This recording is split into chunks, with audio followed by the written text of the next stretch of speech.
ಇವತ್ತಿನ ರೆಸಿಪಿ ತುಂಬಾ ಸಖತ್ತಾಗಿ ಸೂಪರಾಗಿ ಮತ್ತು ದಿಢೀರಾಗಿ ಮಾಡ್ಬೋದಾದಂತಹ ಒಂದು ಪರೋಟ ರೆಸಿಪಿ. ಎಷ್ಟು ಹತ್ತಿ ರೀತಿಯಲ್ಲಿ ಮೃದುವಾಗಿರುತ್ತೆ ಅಂದರೆ ಅಷ್ಟು ಚೆನ್ನಾಗಿರುತ್ತೆ ಇದು. ನೀವು ಕೂಡ ಮನೆಯಲ್ಲಿ ಟ್ರೈ ಮಾಡಿ ನೋಡಿ. ನಮಸ್ಕಾರ, ನಾನು ನಿಶ್ಚಿತ ಹಾಗೂ ನೀವು ನೋಡ್ತಾ ಇದ್ದೀರಾ ನಮ್ಮ ಅಡುಗೆ ಚಾನಲ್ ನಿಸ್ ಟೈಮ್. ಹಾಗೂ ನೀವಿನ್ನೂ ನಮ್ಮ ಚಾನಲ್ಗೆ ಸಬ್ಸ್ಕ್ರೈಬ್ ಆಗಿಲ್ಲ ಅನ್ನೋದಿದ್ರೆ ಈ ಕೂಡಲೇ ಕೆಳಗಡೆ ಕಾಣ್ತಿರೋ ರೆಡ್ ಕಲರ್ ಸಬ್ಸ್ಕ್ರೈಬ್ ಬಟನ್ನ ಪ್ರೆಸ್ ಮಾಡಿ ಸಬ್ಸ್ಕ್ರೈಬ್ ಆಗಿ, ಮತ್ತು ಪಕ್ಕದಲ್ಲಿರೋ ಬೆಲ್ ಐಕನ್ನ ಪ್ರೆಸ್ ಮಾಡಿ ಆಲ್ ಅಂತ ಟ್ಯಾಪ್ ಮಾಡೋದನ್ನು ಮಾತ್ರ ಮರಿಬೇಡಿ. ಬನ್ನಿ ಇವತ್ತಿನ ವಿಡಿಯೋನ ನೋಡ್ಕೊಂಡು ಬರೋಣ. ಮೊದಲಿಗೆ ಹಿಟ್ಟು ರೆಡಿ ಮಾಡ್ಕೊಳ್ಳೋಣ. ಒಂದು ಮಿಕ್ಸಿಂಗ್ ಬೌಲ್ನಲ್ಲಿ 1 ಕಪ್ನಷ್ಟು ಮೈದಾ ಹಿಟ್ಟು ಹಾಕೋತಾ ಇದ್ದೀನಿ. ಮತ್ತು ಸ್ವಲ್ಪ ಅಂದರೆ ಒಂದು 2 ಕಡ್ಡಿಯಷ್ಟು ಕೊತ್ತಂಬರಿ ಸೊಪ್ಪು ಹಾಕೋತಾ ಇದ್ದೀನಿ. 1/4 ಟೀ ಸ್ಪೂನಷ್ಟು ಕಾಳು ಮೆಣಸಿನ ಪುಡಿ, ರುಚಿಗೆ ತಕ್ಕಷ್ಟು ಉಪ್ಪು ಮತ್ತು ಸ್ವಲ್ಪನೇ ನೀರು ಹಾಕ್ಕೊತ ಮಿಕ್ಸ್ ಮಾಡ್ಕೊತಾ ಹೋಗ್ತಾ ಇದ್ದೀನಿ. ಒಮ್ಮೆಲೆ ಜಾಸ್ತಿ ನೀರು ಹಾಕ್ಕೊಳ್ಳಿಕ್ಕೆ ಹೋಗಬೇಡಿ. ಮತ್ತು ಅದನ್ನು ಸರಿ ಮಾಡ್ಕೊಳ್ಳಿಕ್ಕೆ ಮತ್ತೆ ಹಿಟ್ಟು ಹಾಕ್ಕೊಳ್ಳೋದು, ಮತ್ತೆ ಉಪ್ಪು ಹಾಕ್ಕೊಳ್ಳೋದು ಇವೆಲ್ಲ ಬೇಡವೇ ಬೇಡ. ಸ್ವಲ್ಪನೇ ನಿಧಾನಕ್ಕೆ ಹಾಕ್ಕೊತ ಮಿಕ್ಸ್ ಮಾಡ್ಕೊತಾ ಹೋದರೆ ಆಯಿತು. ಜಸ್ಟ್ 5ರಿಂದ 10 ನಿಮಿಷದೊಳಗಡೆ ಪರೋಟ ರೆಡಿಯಾಗಿಬಿಡತ್ತೆ. ಕಷ್ಟಪಟ್ಟು ಹಿಟ್ಟು ನಾದ್ಕೋಬೇಕು, ಅದನ್ನು ನೆನೆಯೋಕೆ ಇಡಬೇಕು, ಯಾವ ಟೆನ್ಷನೂ ಇಲ್ಲ ಇದರಲ್ಲಿ. ಖಾಲಿ ನೀವು ಒಂದು ಚೂರು ಗಂಟಾಗ್ದಲೇ ಇರೋ ಥರ ಮಿಕ್ಸ್ ಮಾಡಿಕೊಂಡ್ರೆ ಪರ್ಫೆಕ್ಟಾಗಿ ನೀವು ಪರೋಟ ಮಾಡ್ಬೋದು. ಇದೇ ರೀತಿಯಾಗಿ ಮಸಾಲ ಹಾಕಬೇಕು ಅಂತ ಏನಿಲ್ಲ. ನೀವು ಯಾವ ರೀತಿಯಾಗಿ ಮಸಾಲ ಇಷ್ಟಪಡ್ತೀರೋ ಆ ರೀತಿಯಾದಂತಹ ಮಸಾಲಾನ ಹಾಕೋಬೋದು. ಬೆಳ್ಳುಳ್ಳಿ ತಿನ್ಲಿಕ್ಕೆ ಇಷ್ಟಪಡೋರು ಬೆಳ್ಳುಳ್ಳಿನ ಪೇಸ್ಟ್ ಮಾಡಿ ಸಹ ಹಾಕೋಬೋದು. ತುಂಬಾ ಚೆನ್ನಾಗಿರುತ್ತೆ ಗಾರ್ಲಿಕ್ ಪರೋಟ. ಮತ್ತು ಈ ಹಿಟ್ಟಿನ ಕನ್ಸಿಸ್ಟೆನ್ಸಿ ಈ ರೀತಿಯಾಗಿರಬೇಕು. ನೀರು ಥರನೂ ಇರಕೂಡ್ದು, ಮತ್ತು ದೋಸೆ ಹಿಟ್ಟಿನ ಥರ ಸ್ವಲ್ಪ ಗಟ್ಟಿಗೂ ಇರಬಾರ್ದು. ಸ್ವಲ್ಪ ತೆಳುಗಿದ್ರೆ ಸಾಕು. ಇವಾಗ ಸ್ಟವ್ನ ಪೂರ ಲೋ ಫ್ಲೇಮ್ನಲ್ಲಿಟ್ಟು ಒಂದು ಪ್ಯಾನ್ನಲ್ಲಿ ಒಂದು 2-3 ಡ್ರಾಪಷ್ಟು ಎಣ್ಣೆ ಹಾಕ್ಕೊಂಡು ಒಂದು ಟಿಶ್ಯೂ ಪೇಪರಲ್ಲಿ ಸ್ಪ್ರೆಡ್ ಮಾಡ್ಕೋತಾ ಇದ್ದೀನಿ. ಯಾಕಪ್ಪ ಅಂತಂದರೆ ಈ ಪರೋಟ ತುಂಬಾ ಸಾಫ್ಟ್ ಇರೋದ್ರಿಂದ ನೀವು ಮಗ್ಚಾಕುವಾಗ ಹರಿದೋಗೋ ಚಾನ್ಸಸ್ ಇರುತ್ತೆ. ಹಾಗಾಗಿ ಸ್ವಲ್ಪ ಎಣ್ಣೆ ಹಾಕ್ಕೊಳ್ಳಿ. ಮತ್ತು ನಾವು ಮಾಡಿಟ್ಟಿರೋ ಹಿಟ್ಟನ್ನ ಲೋಟದಿಂದ ಪ್ಯಾನ್ ಮೇಲೆ ಹಾಕ್ಕೊಂಡು ಸ್ಪ್ರೆಡ್ ಮಾಡ್ಕೊತಾ ಇದ್ದೀನಿ. ಈ ರೀತಿಯಾಗಿ ಹಿಟ್ಟನ್ನೆಲ್ಲ ಸ್ಪ್ರೆಡ್ ಮಾಡಿದ ನಂತರ ಸ್ಟವ್ ಫ್ಲೇಮ್ನ ಜಾಸ್ತಿ ಮಾಡಿಬಿಡಿ, ಅಂದರೆ ಹೈ ಫ್ಲೇಮ್ನಲ್ಲಿ ಇಟ್ಬಿಡಿ.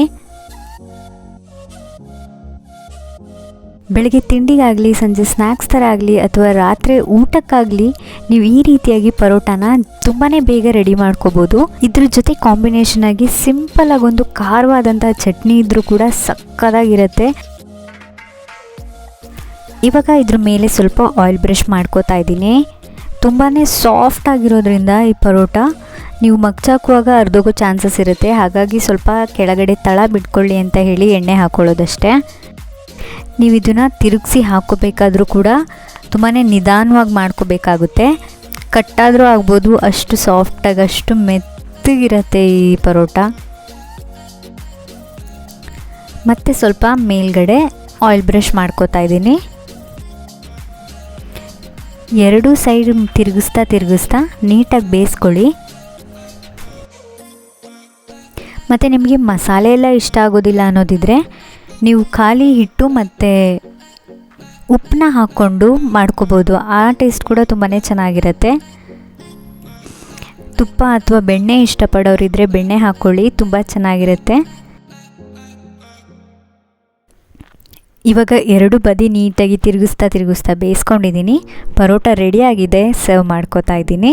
ನೀವು 2ನೇ 3ನೇ ಪರೋಟ ಮಾಡೋ ಅಷ್ಟರಲ್ಲಿ ಪ್ಯಾನ್ ಬಿಸಿ ಆಗಿಬಿಟ್ಟಿರುತ್ತೆ, ನೀಟಾಗಿ ಸ್ಪ್ರೆಡ್ ಮಾಡ್ಕೊಳ್ಳೋಕ್ಕಾಗಲ್ಲ. ಹಾಗಾಗಿ ನೀರನ್ನ ಸ್ವಲ್ಪ ಚಿಮ್ಸ್ಕೊಂಡು ಪ್ಯಾನ್ ಸ್ವಲ್ಪ ತಣ್ಣಗಾಗಲಿ ಅಂತ ಹೇಳಿ ಅಷ್ಟೇ. ನಂತರ ಒಂದು 2 ಡ್ರಾಪ್ ಎಣ್ಣೆ ಹಾಕಿ ಮತ್ತು ಟಿಶ್ಯೂ ಪೇಪರ್ನಲ್ಲಿ ಎಣ್ಣೆನ ಒರೆಸ್ಕೊಂಡು ಇನ್ನೊಂದು ಪರೋಟ ಹಾಕ್ಕೋತಾ ಇದ್ದೀನಿ. ನೀವು ಸೌಟಿನ ಸಹಾಯದಲ್ಲಿ ಕೂಡ ಹಾಕ್ಕೋಬೋದು, ಆದರೆ ಲೋಟದಲ್ಲಿ ಸ್ವಲ್ಪ ಜಾಸ್ತಿ ಬರುತ್ತೆ ಅಂತ ಹೇಳಿ ನಾನು ಲೋಟಕ್ಕೆ ಹಾಕ್ಕೋತಾ ಇದ್ದೀನಿ. ಮತ್ತು ಈ ರೀತಿಯಾಗಿ ಪ್ಯಾನ್ನ ತಿರುಗಿಸ್ಕೊತಾ ಹಿಟ್ಟನ್ನ ಸ್ಪ್ರೆಡ್ ಮಾಡ್ಕೊತಾ ಇದ್ದೀನಿ. ನಾನಿಲ್ಲಿ ತೋರಿಸಿರುವಂಥ 1 ಕಪ್ ಹಿಟ್ಟಿಗೆ ನನಗೆ 4ರಿಂದ 5 ಪರೋಟ ಆಗಿತ್ತು ಅಷ್ಟೇ. ನಿಮಗೆ ಜಾಸ್ತಿ ಬೇಕು ಅನ್ನೋದಿದ್ದರೆ ನೀವು ಇದನ್ನೇ ಡಬಲ್ ತ್ರಿಬಲ್ ಮಾಡ್ಕೊತಾ ಇದೇ ರೇಷಿಯೋದಲ್ಲಿ ಮಾಡ್ಕೋಬೋದು. ನೀವು ಹಿಟ್ಟನ್ನ ಪ್ಯಾನ್ ಮೇಲೆ ಹಾಕ್ಕೋಬೇಕಾದ್ರೆ ಫ್ಲೇಮ್ ಮಾತ್ರ ಪೂರ ಕಮ್ಮಿ ಲೋ ಫ್ಲೇಮ್ನಲ್ಲಿ ಇಟ್ಬಿಡಿ, ಇಲ್ಲಾಂದರೆ ನೀವು ಹರಡ್ಕೊಳ್ಳೋ ಅಷ್ಟರಲ್ಲಿ ಅದು ಬೆಂದುಬಿಡತ್ತೆ. ಹಾಗಾಗಿ ಲೋ ಫ್ಲೇಮ್ನಲ್ಲಿಡಿ. ಹರಡ್ಕೊಂಡು ನಂತರ ಹೈ ಫ್ಲೇಮ್ನಲ್ಲಿಟ್ಟರೆ ಒಳ್ಳೆಯದು. ಈ ವಿಡಿಯೋದಲ್ಲಿ ನಿಮಗೆ ಯಾವುದೇ ರೀತಿಯಾದಂಥ ಡೌಟ್ ಇದ್ರೂ ಕೆಳಗಡೆ ಕಮೆಂಟ್ ಬಾಕ್ಸಲ್ಲಿ ಕಮೆಂಟ್ ಮಾಡಿ ಕೇಳಿ. ನಾನು ಎಲ್ಲ ಕಮೆಂಟ್ಸ್ಗೂ ರಿಪ್ಲೈ ಮಾಡ್ತೀನಿ. ಮತ್ತು ವಿಡಿಯೋ ಇಷ್ಟ ಆಗಿದ್ದರೆ ಲೈಕ್ ಮಾಡೋದನ್ನು ಮಾತ್ರ ಮರಿಬೇಡಿ. ಮತ್ತು ನನ್ನ ಯಾವುದೇ ವಿಡಿಯೋದಲ್ಲಿ ಯಾವುದೇ ಪ್ರಾಡಕ್ಟ್ಸ್ ತೋರಿಸಿದ್ರು ಎಲ್ಲ ಪ್ರಾಡಕ್ಟ್ಸ್ಗಳದ್ದು ಲಿಂಕ್ ಕೂಡ ಕೆಳಗಡೆ ಡಿಸ್ಕ್ರಿಪ್ಷನ್ ಬಾಕ್ಸಲ್ಲಿರುತ್ತೆ. ನಿಮಗೆ ಯಾವುದಾದ್ರೂ ತೊಗೋಬೇಕು ಅನ್ನೋದಿದ್ದರೆ ಕೆಳಗಡೆ ಡಿಸ್ಕ್ರಿಪ್ಷನ್ ಬಾಕ್ಸಲ್ಲಿ ಲಿಂಕ್ ಹಾಕಿರ್ತೀನಿ, ಚೆಕ್ ಮಾಡ್ಕೊಳ್ಳಿ. ನೀವು ಆ ಲಿಂಕಲ್ಲಿ ತೊಗೋಬೋದು. ಈ ವಿಡಿಯೋದಲ್ಲಿ ನಾನು 2 ರೀತಿಯಾದಂತಹ ಪರೋಟ ಮಾಡಿ ತೋರಿಸಿದ್ದೀನಿ. ಮೊದಲನೇದು ಎಣ್ಣೆ ಹಾಕಿ ಮಾಡಿರೋವಂಥದ್ದು, ಎರಡನೇದು ಎಣ್ಣೆ ಹಾಕ್ತಿರ ಮಾಡಿರೋವಂಥದ್ದು. ನೀವೇನಾದರೂ ಡಯಟ್ ಕಾನ್ಷಿಯಸ್ ಆಗಿದ್ದರೆ ನೀವು ಎಣ್ಣೆ ಹಾಕ್ತಿರ ಕೂಡ ಈ ರೆಸಿಪಿನ ಮಾಡ್ಕೋಬೋದು. 2 ಬದಿ ಚಂದ ಬೆಂದ ನಂತರ ಸರ್ವ್ ಮಾಡ್ಕೊತಾ ಇದ್ದೀನಿ. ನೀವು ಇದೇ ರೀತಿಯಾದಂತಹ ಸಾಫ್ಟ್ ಆಗಿರುವಂತಹ ಪರೋಟಾನ ತುಂಬಾ ಬೇಗ ರೆಡಿ ಮಾಡಿಕೊಂಡು ತಿನ್ಬೋದು. ಮನೇಲಿ ಎಲ್ಲರಿಗೂ ಕೂಡ ತುಂಬಾ ಇಷ್ಟ ಆಗುತ್ತೆ. ವಿಡಿಯೋ ಇಷ್ಟ ಆಗಿದ್ರೆ ಲೈಕ್ ಮಾಡಿ, ನಿಮ್ಮ ಫ್ರೆಂಡ್ಸ್ ಫ್ಯಾಮಿಲಿ ಎಲ್ಲರಿಗೂ ಶೇರ್ ಮಾಡಿ. ನೀವಿನ್ನೂ ಸಬ್ಸ್ಕ್ರೈಬ್ ಆಗಿಲ್ಲ ಅನ್ನೋದಿದ್ರೆ ಈ ಕೂಡಲೇ ಸಬ್ಸ್ಕ್ರೈಬ್ ಆಗಿ. ಮತ್ತು ನಾನು ನಿಮಗೆ ಸಿಗ್ತೀನಿ ನಾಳೆ ಮತ್ತೊಂದು ವಿಡಿಯೋ ಜೊತೆ. ಅಲ್ಲಿವರೆಗೂ ಹ್ಯಾಪಿ ಕುಕ್ಕಿಂಗ್.